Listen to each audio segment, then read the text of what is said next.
പലപ്പോഴും പല അനുഭവങ്ങളിലൂടെ നാം കടന്നു പോകാറുണ്ട്. ചിലത് നമുക്ക് സഹിക്കുവാൻ കഴിയുന്നതും ചിലത് സഹിക്കുവാൻ കഴിയാത്തതുമാകുന്ന ചില പ്രതിസന്ധികളായി എന്ന് വരാം. എന്നാൽ ഓരോ ദിവസവും ദൈവസന്നിധിയിൽ നാം ബലം പ്രാപിച്ച് ക്രിസ്തുവിൽ തികഞ്ഞവരും ശക്തരും ആയിത്തീരുവാൻ ദൈവം നമ്മെക്കുറിച്ച് ആഗ്രഹിക്കുന്നു. കഴുകൻ തൻ്റെ കൂടനക്കി കുഞ്ഞുങ്ങൾക്ക് മീതെ പറക്കുന്നു. ആവർത്തന പുസ്തകം 32-ാം അധ്യായം അതിൻ്റെ 11-ാം വാക്യം. അതെ, പലപ്പോഴും സ്വസ്ഥമാർന്ന സാഹചര്യങ്ങളിൽ നാം ഇരിക്കുമ്പോൾ തന്നെ അറിയാതെയും പ്രതീക്ഷിക്കാതെയും കണക്ക് കൂട്ടാതെയും അനേക പ്രതിസന്ധികൾ നമ്മുടെ ജീവിതത്തിൽ എത്തപ്പെടാറുണ്ട്. ചിലത് നമ്മളെ മുക്കിക്കളയത്തക്കവണ്ണം വലിയ ഭാരവും നിരാശയും ആയിത്തീർന്നു എന്ന് വരാം.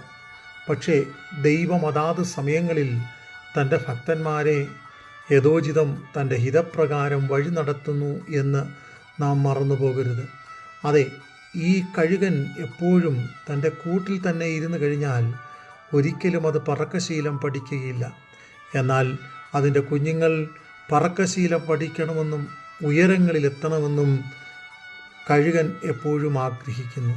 അതുപോലെ ജീവിതത്തിൻ്റെ ഓരോ വഴികളിലും നമ്മൾ താഴ്ചയല്ല ഉയർച്ച തന്നെ പ്രാപിച്ച് അനുദിന ജീവിത സാഹചര്യത്തിൽ ജയാളികളായി തീരണമെന്ന് ദൈവം നമ്മെക്കുറിച്ച് ആഗ്രഹിക്കുന്നു.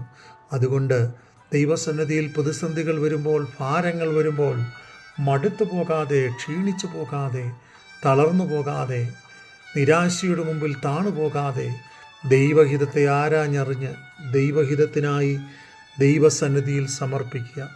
അതെ, ബലം നിന്നിലുള്ള മനുഷ്യൻ ഭാഗ്യവാൻ എന്ന് ദൈവവചനം പറയുന്നു.